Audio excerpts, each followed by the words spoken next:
Hello and welcome to the Northern Souls podcast. I am your host, Zeke. I am joined today by my lovely wife. Hi, I'm Keegan. And so we're here to discuss Norse paganism. And the goal of the podcast is to explore our spirituality and hopefully educate others on Norse paganism. So the last full episode, myself and Mike discussed what Norse paganism is and our beginnings in it, our spiritual paths leading up to that point, and we figured we'd let my wife Keegan also tell us about her journey too. So, you want to go ahead? Yeah, I guess I'll start with saying that it's a journey I'm still on. I tell Zeke, I use analogies and comparisons a lot. It just helps me process my way of thinking, but I basically think of it as like he's kind of like wading in the pool, totally swimming in this Norse way of living, while I have more than my feet in. I'm kind of up to the knees, but I'm still working my way to be comfortable in swimming in that big pool. And but as for like my personal background, I guess I should say, like, my parents were born and raised Catholic, both of them. That's what they tried to have me be raised as.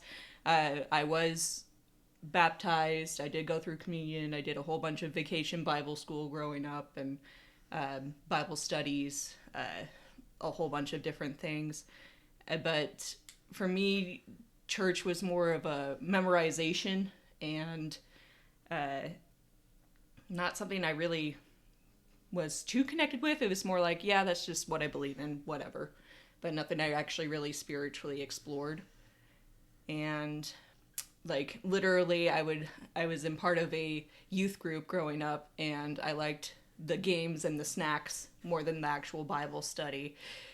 And it was literally like I kind of hated the Bible study part of it because it was like homework and you had to memorize the Bible verses and what they meant.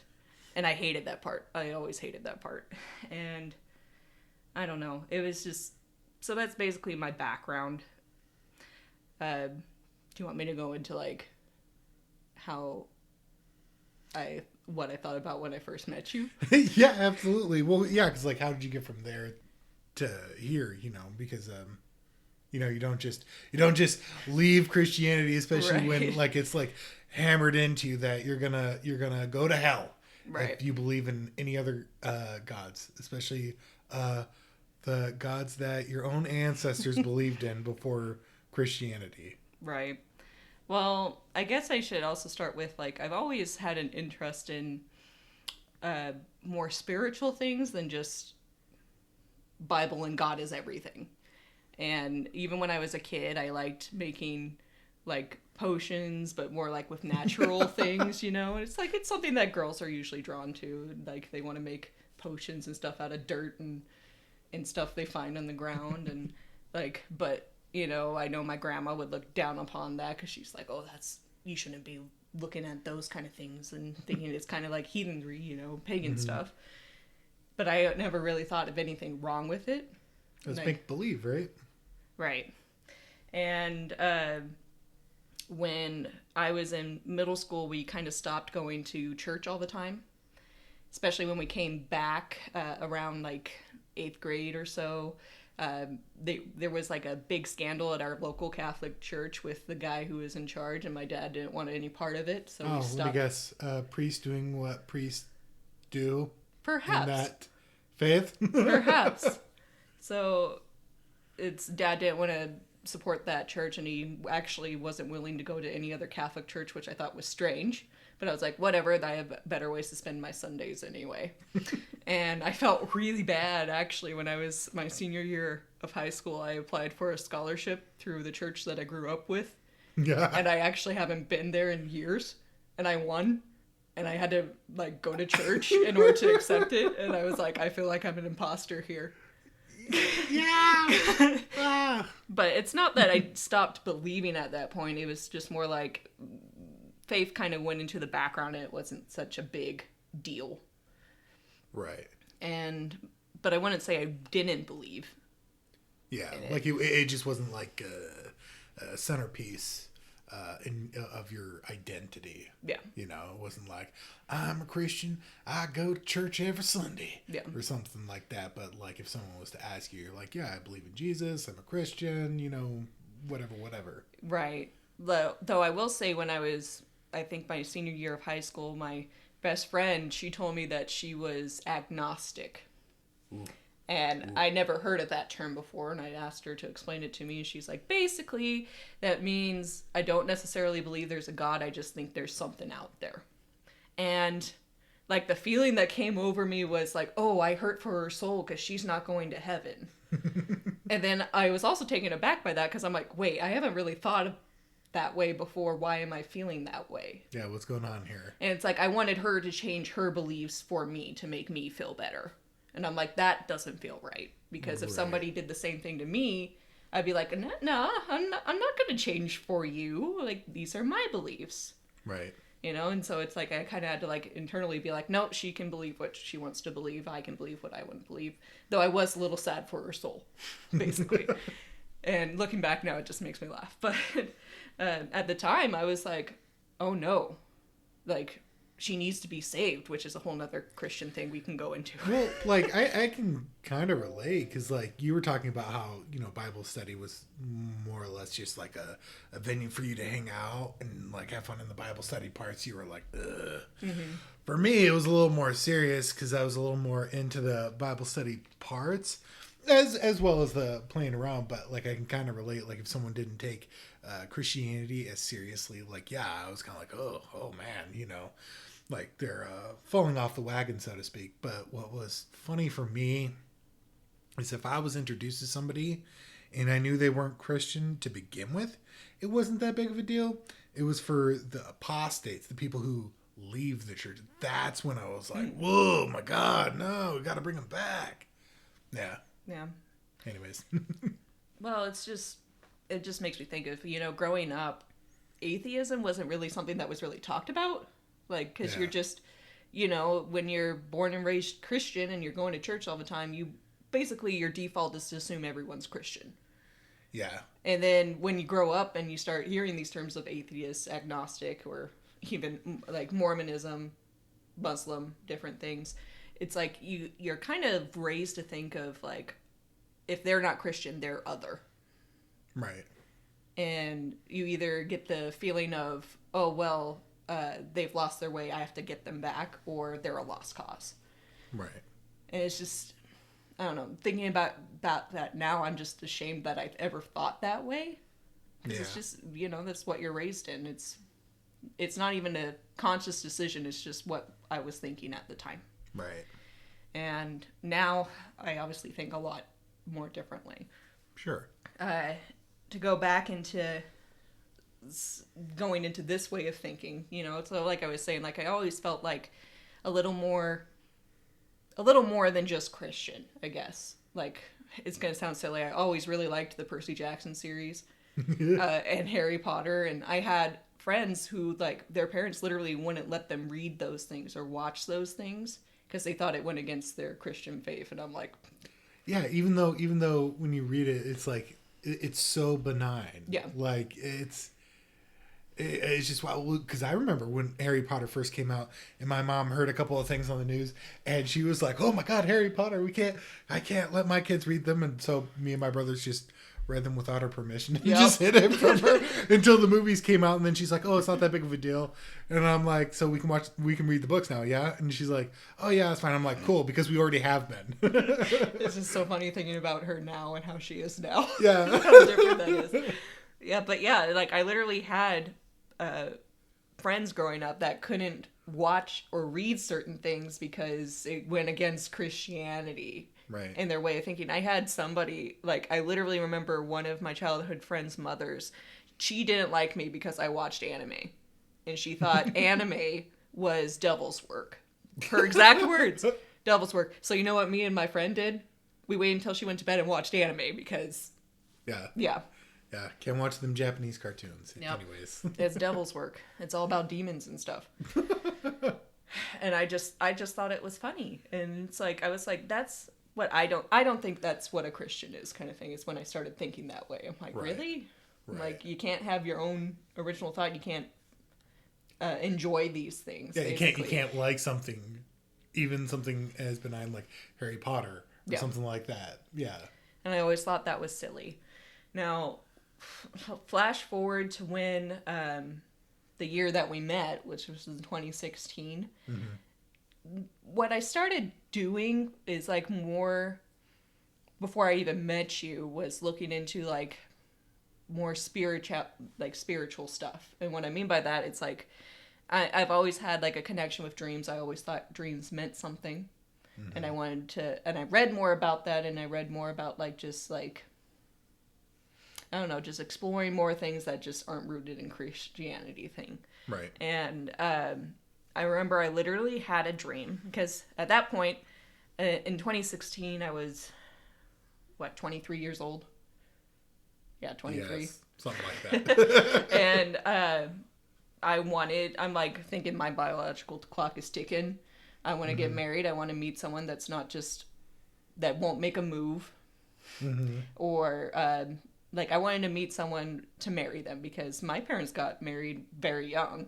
Right. Like, my mom got married when she was 19. My dad was 22. Right. Which is crazy to think about now. And I'm like, I'm already behind in the game at 23. And I switched my degree now 3 times. I need to get my life together.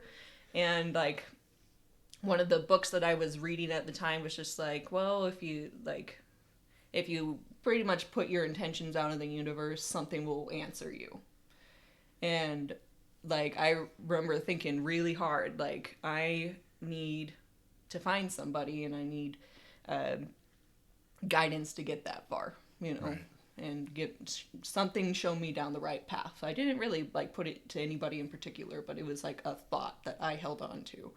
And then I had a dream, and it was this woman in this like, and it's like this was a very clear dream, like it was different than any other dream. Right. And this woman basically told me, I've been waiting for you, and she's like, what do you want?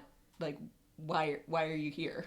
And I was like, I need love, you know, and not need love, but I need a partner. Right. Where I can walk through life, and I need the right person. Mm-hmm. Because obviously what I've been doing so far hasn't been working. Right. And I think I'm actually ready for it. Because, like, before that, I was, like, trying to do Tinder dates, stupid hookup stuff, and, like, I would get 1 date or 2, and nothing really came from it, and I'm like, I need something better than this. Right. And she said, okay, I think we can do something for you. That'll happen soon. And then I remember I literally wrote about this in my diary, in my journal. And what's funny, it's like I had that dream in like August of 2016, early August. And then the next journal entry, we met in the middle of August. Yeah, that was the month we met. Yep. And my next journal entry is literally all about Zeke. And we met on a really sketchy website. Oh yeah, so many bots. It's got to be defunct now. Oh, it 100% is. It was called Geek to Geek. Don't put that out there. And but yeah, so he basically was it was like, hi, this is my name. And I'm like, oh, hi, this is my name. And he's like, oh, okay, cool, you want to meet? Yeah. Pretty much right away. And I was like I didn't really, I was kind of hesitant to do it, but I was like, whatever. I just had a feeling. I'm like, okay, we'll give it a shot. Yeah. And we ended up having a coffee date. Yep. And we found out that we were both going to the same school, and at the time we were at the same major. Yeah. Yeah, I think you were just like 1 quarter ahead of me, and that's why we weren't taking any classes together. Yeah. Yeah. And but I don't think in that original meeting that you actually discussed your beliefs. No, because like, well, for starters, I mean, I was just trying to figure out you as a person, and then number 2, like, you know, I didn't tell you, you know, my religious beliefs until what, like 2 months after, we became official or something like that. Something like that. Yeah. Because, it's kind of nerve-wracking being like, hey, I follow something that isn't exactly common. Right. And, even with me personally, I have had some bad luck in trying to find communities in different places with people who claim to be pagan or whatever, and then you get to know them, and they're weird. Like, I know this isn't a good selling point, but it's... Treat it like a fan club, kind of. Kinda. And then on the other hand, I've also had, like, negative experiences with Christians who, once they find out your beliefs, they treat you different. Yeah. So, yeah, it was kind of nervous for me, and I just felt like I had to feel you out first before I was like, oh, okay, now I can tell her this stuff, and we can go from there. Right. Well, I know for me, as I've told you before, after I actually met you, I, of course, do what any sane woman would do nowadays, and I Facebook stalked you. And I saw that your beliefs were listed as Odinism, I think. Yeah. And I looked at that, I was like, what the heck is Odinism? Like, I know, like, what? And I looked into it, and I'm like, oh, you mean, like, Norse mythology? And I was like, and then, this is 2016, Avengers came out in 2012, and I'm like, did he really like Thor? And he was like, yeah, this is what I like. And you got to think, too, like, I like anime and stuff. I'm thinking, like, okay, maybe he's just a major fan, and it's like, oh, ha, he's ha, such he, a fanboy. Yeah. And because literally, you think about mythology and stuff, like, the biggest influence that America has on Norse mythology is... Yeah, it's through Marvel Comics, yeah. And that was pretty much the base of my knowledge, too. Yeah, well, and, like, that's the other thing, too. Outside of Marvel Comics, the most well-known mythology would be Greek mythology. Right. A lot of people don't really know a whole lot about Norse mythology. Oh, and that's the thing, too. It's like you hear it as mythology. Exactly. Not as a religion or one that's actually currently practiced. It's like, yeah, I know people used to do that. Right. Before Christianity came along, Well, and it's like, for me, I always, like, really liked Norse mythology ever since I was a little kid. But, like, when I was a late teenager, the idea of somebody legitimately worshiping Odin or Thor just seemed silly to me. Like, what, people are still doing that superstitious nonsense, right. Yeah, and it wasn't until my uncle started practicing and that I found out, oh, this is an actual thing, and talking to him more about it and finding out more stuff. So, right. Yeah, and then it's like, oh wait, this is legitimate. This is a thing. Right. Well, and now I know when your mom, when you took me to meet your parents, while your mom asked me, she's like, "What do you believe in?" Oh yeah, and then I went to bed while you were still hanging out with my mom because I was super tired. So then you got to talk to her by yourself because you were working the night shift at that time. Yeah. Yeah, but she like kind of cornered me. She's like, "So what do you believe in religiously?" And I'm like, "I was raised Catholic." And she goes, "Okay, Catholic, okay." And nods her head like, okay. And I just thought that was weird, like how she reacted. Yeah. Because I didn't think that she believed in the Norse stuff at that time either. Like, I just thought she was just doing that to be polite, and I was like, okay. And, it's at that point, it's like I knew that you were kind of serious about it, and I met your uncle too. Right. And it's just the first time I was really introduced that I was like, oh, wait, this isn't a joke. Right, it's like, a legit this is thing. a legit thing, and people actually practice this. Like, that was like a mind-boggling thing to me, because, you hear Norse, like I said, Norse mythology. You don't hear Northern religion, basically. Exactly, yeah. And it's like, to me, that was an eye-opener. Like, oh, people actually can do this.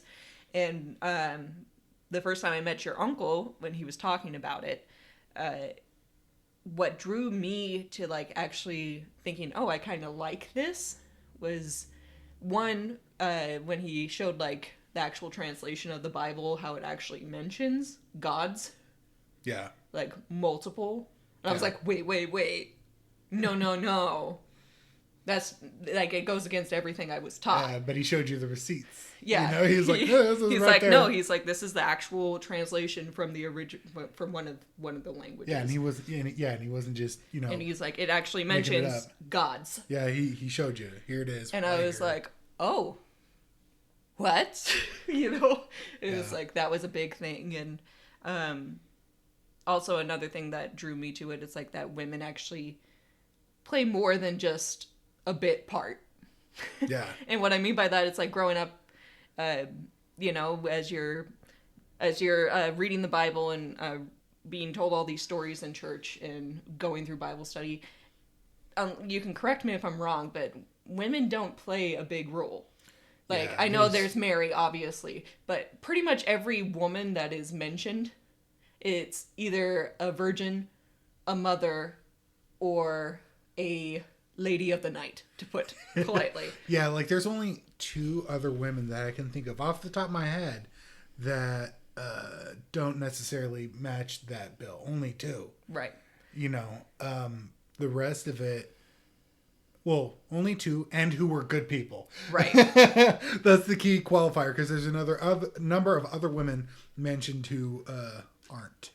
So, right. Yeah. Well, it's, as a woman raised in Christian culture, you're learned that what you're taught is women were the temptress, and you have to do everything you can in your power to not be that way. Right. And it's like, you're automatically a default, like a very tempestuous woman that can fall for sin at any moment. So you need to watch yourself. Yeah, like even more so than men. Yeah. Yeah. And I never really liked that. It's like, I don't like women being treated as a side character. Right. As a bit part.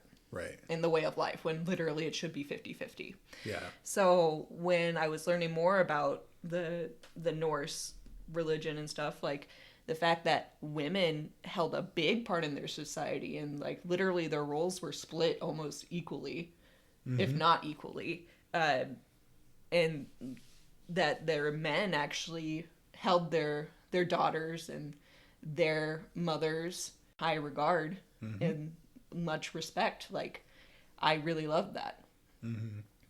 Yeah, absolutely.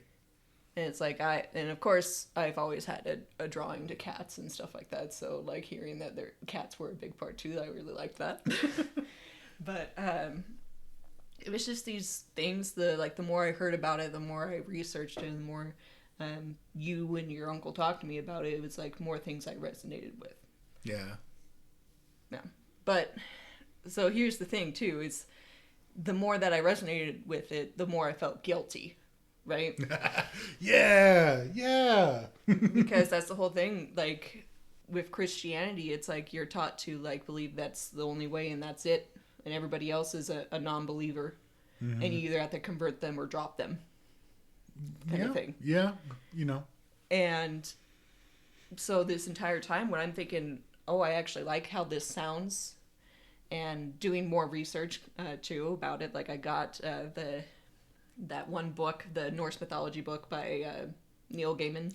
Oh yeah. And because like after I found out that you're actually serious about this, I was like, okay, well I need to do my research, and because I wanted something to have more common ground to talk to you with about, and I really loved that book. I definitely recommend it. Yeah. Like he writes in such a way that it's really easily to be understood, you know, versus, you know, the Poetic Edda, which is kind of really hard to understand. Well, yeah, some of the stories, yeah, it can be a bit much, just the way they write things, and a lot of the stuff is more informational. So yeah, the way that he writes that is he strips away the more informational stuff, gives you the story, but rewrites it in such a way that it's like reading a novel. And like I think he only makes like a small handful of adjustments to the actual stories, but for the most part they're pretty accurate, and he just adds more flavor to them. Yeah. Right. And I remember reading the book, actually listening to it. I did an audiobook, but listening to the story at the time and thinking, oh, this is a lot different than what Marvel said it was. Yeah. Because again, like that was my only experience with it, you know, for the longest time, was what was on a movie screen, right, basically.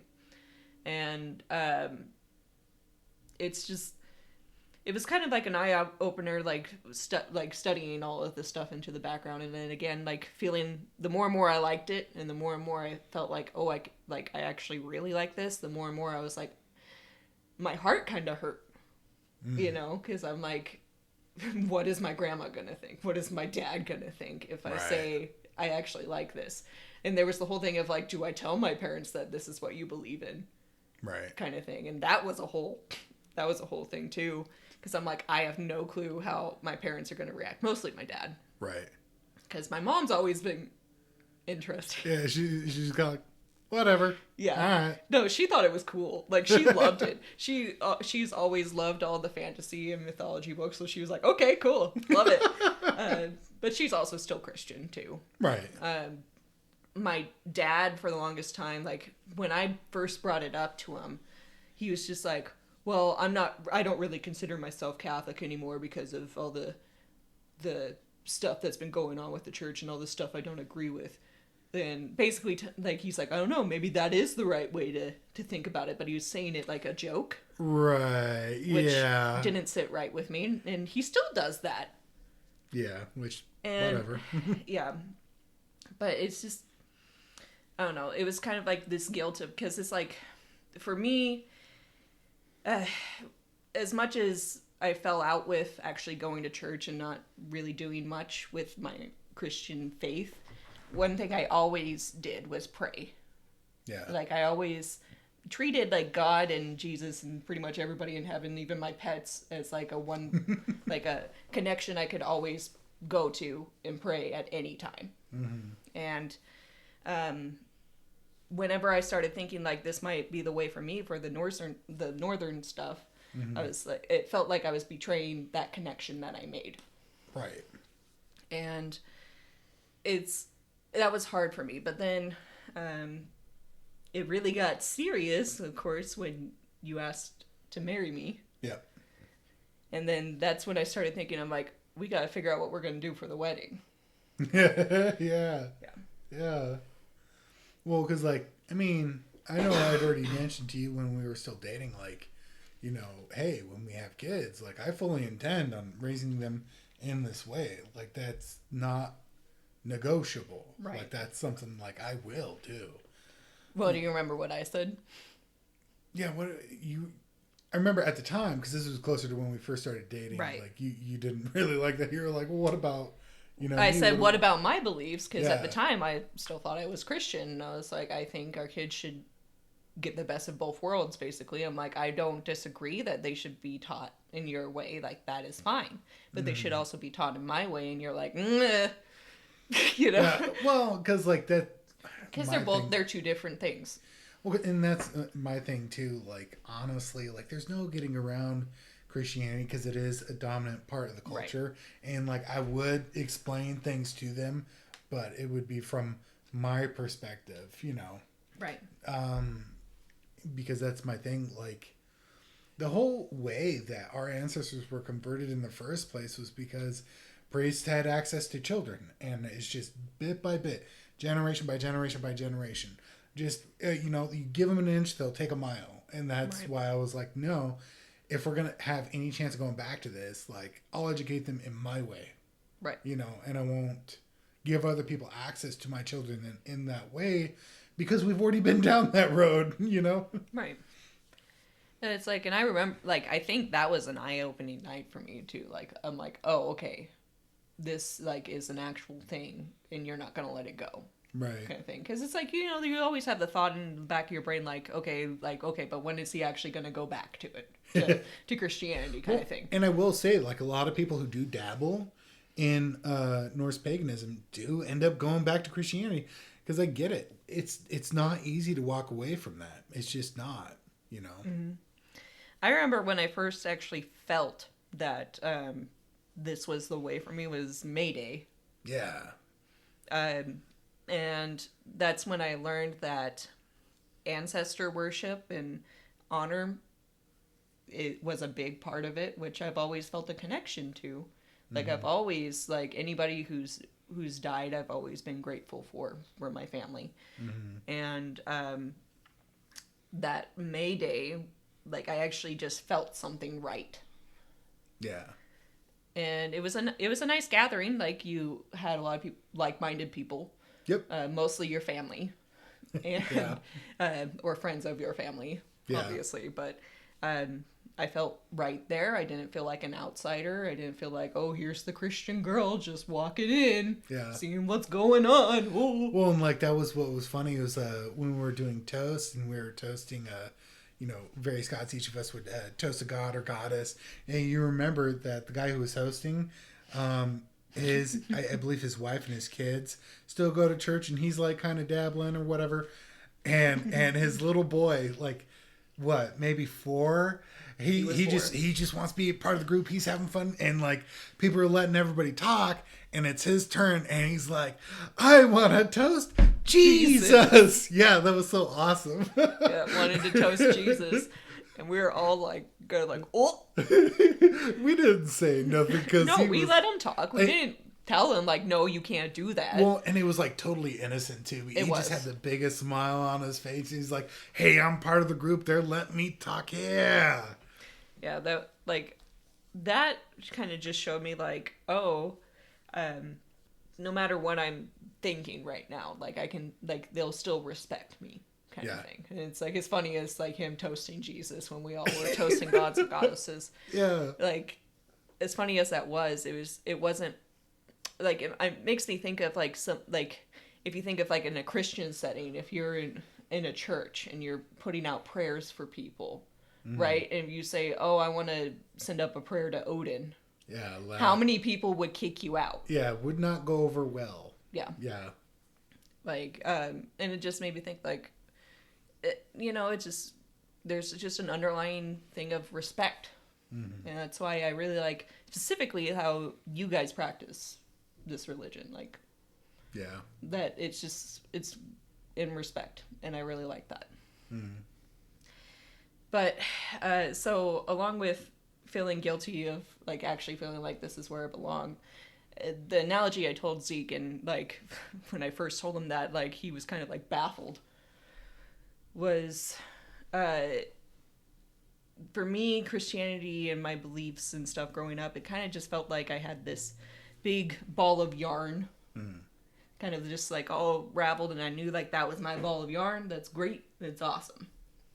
And then he asked me to marry him. Mm-hmm.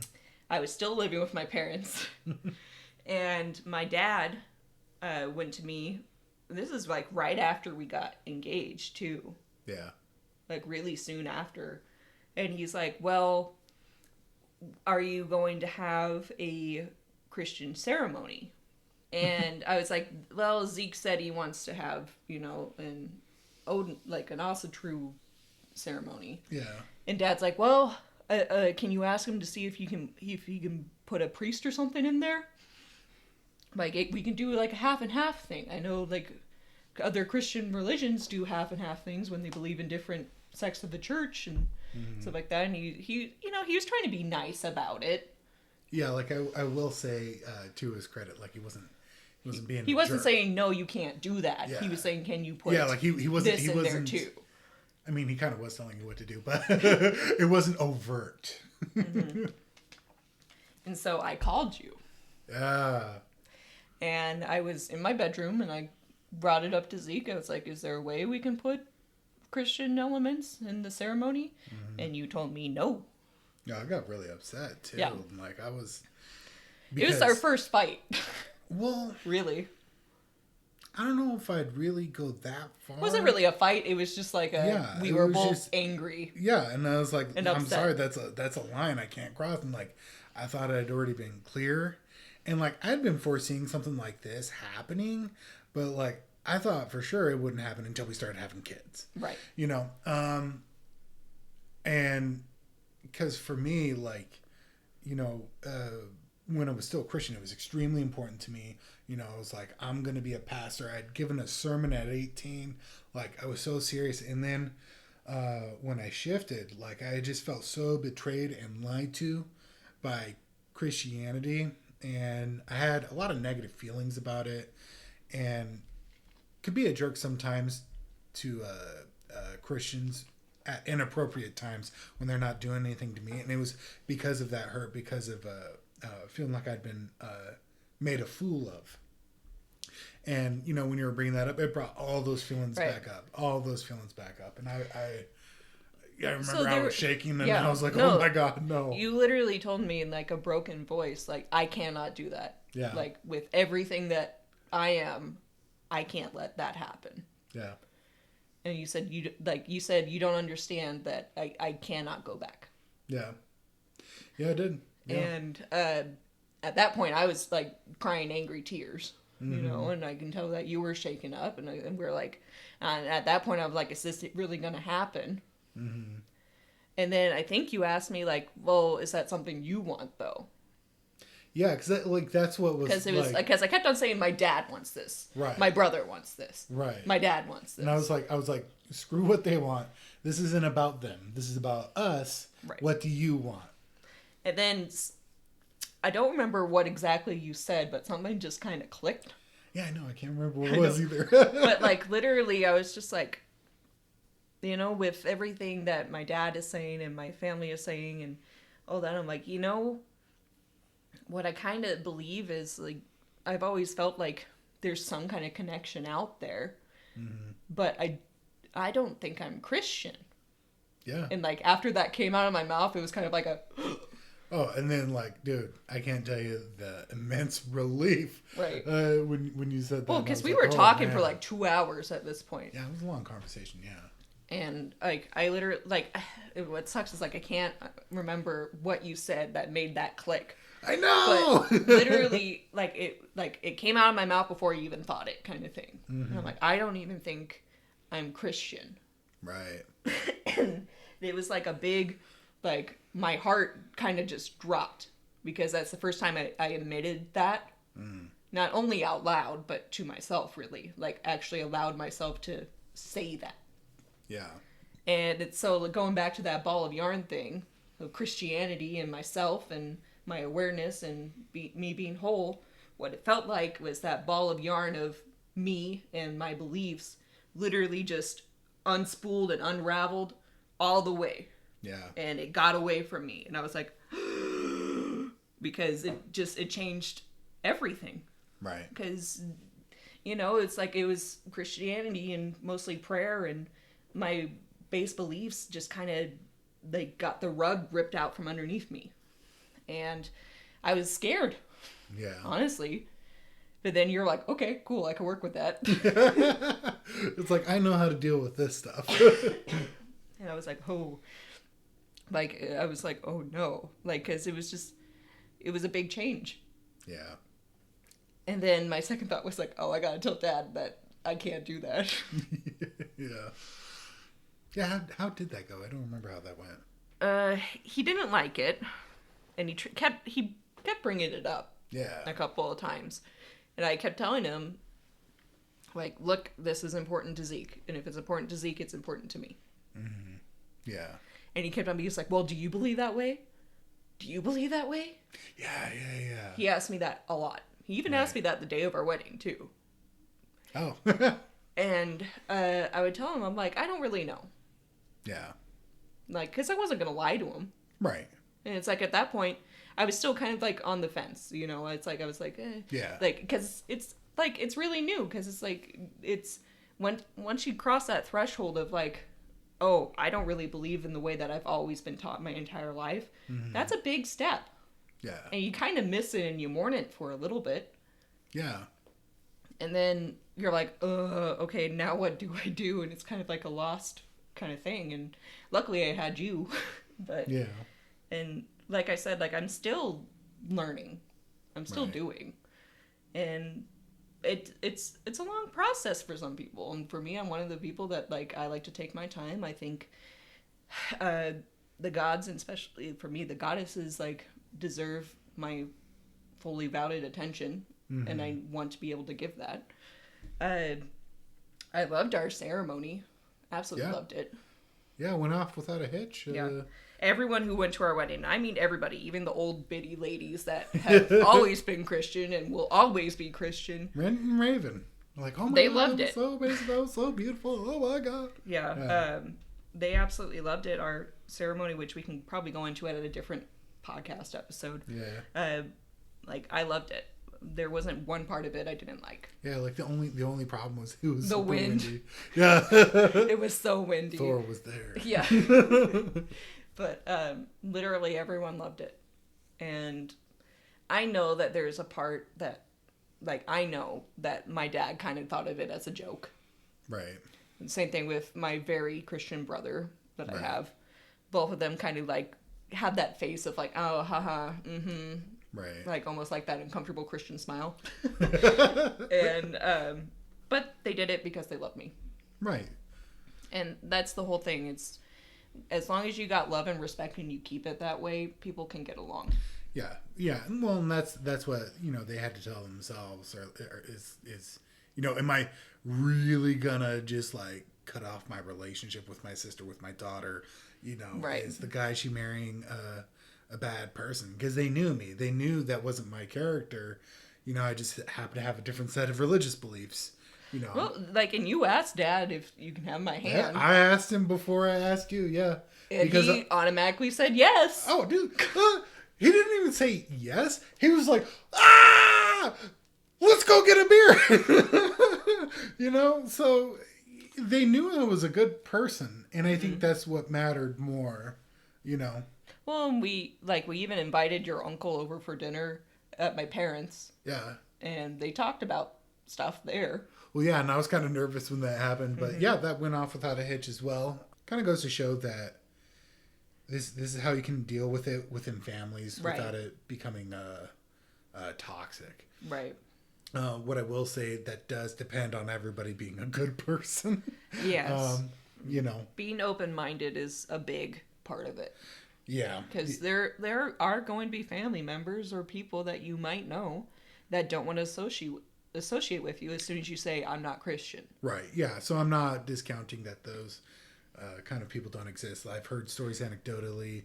One of my mom's aunt is also one of those kinds of Christians. And like, there's no maliciousness in her insistence on people being Christian. Like, she genuinely believes that it's your eternal soul at risk. Right. So it's like, you can't even be mad at her, Then again, there are those people who are like fire and brimstone. Oh my God, you're a bad person. And there is malicious intent in that. Look at like my brother, and his wife. Yeah. They're both very Christian. And I can tell you from experience, my brother did not start out that way. However, I don't hate my sister-in-law. Right. I don't. She's really nice. She's very nice, and I know that all she's wishing is goodwill. Yeah. Basically. And she, of course, like, they keep on sending us very biblical things. And I go, what's that supposed to mean? Maybe we should send him a copy of the Eddas or something. Yeah, we joke like, oh, maybe we should send him some like Freya statues and an Odin statue and and just as a joke. We don't actually do that. Yeah.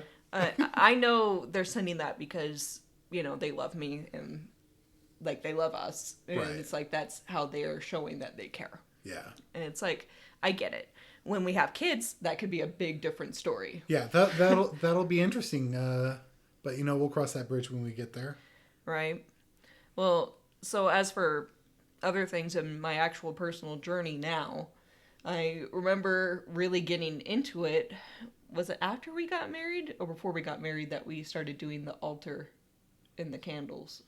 No, we were married by then. Yeah. Yeah. Yeah. So like after we got married and stuff, like Zeke told me like he wanted to start really getting into the holidays and doing basically lighting a candle for the gods and goddesses. Yeah. Well, yeah, because at that time we weren't really attending any events for holidays, and we didn't have too much of a community. Like there was a kindred that I was attending at the time, but it was all digital. Yeah, pretty much everything was digital, and it just we would meet for May Day, but that was about it.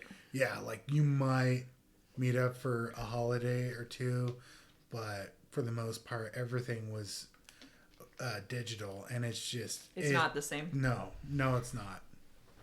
And so Zeke was just like, I want to do something more. So I took that upon myself, like, ooh, this is where I can shine, right? Yeah. And I remember I surprised you. I kind of made like a little altar out of the coffee table that we had. Yeah. We had like a small coffee table. His mom likes to make pieces of art involving the religion. Yeah. And we have a nice plaque of, is it the two ravens, crows? Yeah, like what my mom Keagan said. and Zeke. Yeah, it's two ravens Yeah. with a tree in the center. And if you actually look at the raven rings, she actually burned in each rune onto the ravens. But, because they're black, you can't tell until you, look. Right. It's pretty neat.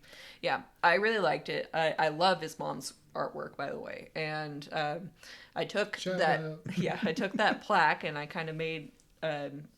We had this very small coffee table thing, and I ordered a wood engraving of a whole bunch of runes. Yeah. That I found, that I researched and found it on Etsy, and I found candles dedicated to Odin, Frigga, and Freya.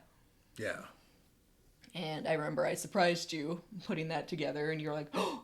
Yeah, I was really impressed. I was like, oh, wow. And it's just it kind of just felt right, and I kind of decorated it with some dried wildflowers and herbs Yeah. and stuff. And the first time we used it, do you remember for what holiday we did? Or did we just use it? Yeah, I don't remember. Yeah. Sorry, this was over 2 years ago at this point. Something like that. Yeah. And, but we first lit Odin's candle, and it just felt right. Yeah. And that's literally the first time, because we were also giving thanks to not Freya, but to Frigga, too. Yeah. And you asked me, you're like, should we light both the candles at the same time? Yeah. And I literally heard a voice that said, no, I get my own time. And I took that as Frigga. Yeah. And of course, Odin's always first. And she did not mind that, was the feeling I got. She just wanted her own time and her own worship and her own praise. Yeah. And I told you that, and I was like, no. She needs her own time. Yeah. And I told you about it, too, and you were just like, oh, she spoke to you. Yeah. And, that was kind of it was a weird feeling, but I also liked it, too. Yeah. Because it was, the first time I actually felt okay, this is actually the right step. Yeah. Because I knew that I wasn't Christian, but I didn't know this is what I was. Right. Even though we already had a Norse wedding ceremony and everything, I was still kind of on the fence. Yeah. Well, it's actually hearing her talk to me was a big deal. Right. That actually solidified oh, okay. If she's actually taking the time to acknowledge me and talk to me, even if it was one sentence, because that's what I got. Right. It felt real. Yeah. And I loved it, Yeah. And that was again a big eye-opening thing. And then when we moved to our current house, I made sure that we had a bigger altar, and I decorated that myself. Yep. And there hasn't been one thing that you've taught me that I'm like, no, I don't like it. Yeah. Yeah. I really like the practice of Yule. I really love reflecting upon the year, the good and the bad. Yeah. Because let me tell you, as I'm sure with everybody, 2020 was a horrible year. Horrible year. For everybody. For everybody. And for us, so many things happened in 2020, which we can also reflect upon at a different point. But to the point where our beliefs were tested severely. Yeah. And but we made it through, and that Yule was very emotional. Yep. But we also reflected on we still have never been in such a situation that we didn't know what we were gonna do. Yeah. We could still look back and as bad as everything has been, I can imagine a number of scenarios that could have happened that would have made things a lot worse. We could have been on the street. But they didn't. We could have, all kinds of stuff. Yeah. All we kinds could have been of stuff. separated. A lot of things could have happened. Yeah. And they didn't. yeah, like I kept on telling Zeke, like, we got something looking out for us. Yeah. And it's like, it's still continuing this year. We're still in like this wobbly-less web of weirdness and worry. Yeah. But we're finally getting to a place where, like, we're actually getting on our own 2 feet and heading out in the world and being our own people. Yeah. And we can only do that because we got some forces looking after us, and I heavily believe that's not only, you know, the gods and the goddesses, but also our ancestors. Absolutely. And you know, the elves and the dwarves and everything that makes you up. Yep. Who you are and your decisions that you make, even subconsciously. Like, we got people on our side. Yeah. And it's like, if anything, basically us putting our faith into this has made me believe it more, because I just have a feeling like if this wasn't our way, things would have gone bad a long time ago. Yeah. Yeah. I don't disagree. Well, because, like, dude, like, let's look at Christianity. I mean, suffering goes part and parcel with the whole thing. Like, it's good to suffer. It's good to have, you know, these trials and tribulations. Turn and stuff. the other cheek. And then you have to put your faith in Jesus and God, that eventually, hopefully, things will get better. And if they don't, so long as you live as long as you live by these arbitrary commandments, then after you die, you'll be rewarded. Right. And I think that's kind of not nice, to put it lightly. That's yeah, the best way I could put that, you know.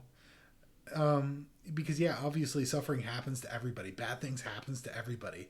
But if you have a religion that's set up in such a way that there's no way to get out of suffering, you just have to endure, and there's no one you can talk to for, like, hey, can you protect me? Can you cut me some slack here? You know, can you help me out? Like, I do this, I do that. I live my life in such a way that is honorable, that is just, and I live with courage. I face anything that comes at me with courage. You know, can you give me a little good fortune coming my way too? You know, what do I got to do to make that happen? And at least in this way, you know, like we said earlier, even though things have gone badly, that because we live our lives in that way, I think, you know, people have decided to look out for us, to protect us. Right. You know. Well, we've never been at a loss of, like, what do we do next kind of thing. I mean, there has been indecision. Right. But like, at a loss of what to do when we need to make a decision now. Right. It's like every decision we have made has been for the good. Yeah. Basically. And rune castings definitely help with that. Yeah. And it's like, it's just, you know, it's just to give better insight of, like, what the gods are thinking about the decisions that we make. And they haven't steered us wrong. Yeah. You know? And I don't know that some people will be like, well, it's just coincidence, blah, blah, blah, blah. But it's like, you know, it's what you believe in. Yeah. But yeah. Yeah. Do you think that's a good start? Yeah. Yeah, we went pretty long. I don't think you have anything else to add, or, I mean, that's about it, right? Yeah, for the base level, yeah. Yeah. Yeah, maybe on another episode we can dive into other stuff more. But yeah, so we went long, almost an hour. Hope y'all are still here. But yeah, if you guys got anything out of this, or you enjoyed anything that you heard, be sure to leave a comment and subscribe. And if you got any questions too, feel free to put them down below. Absolutely. For either of us, that's fine. I love questions. Yeah, so anyways, until next time. Bye.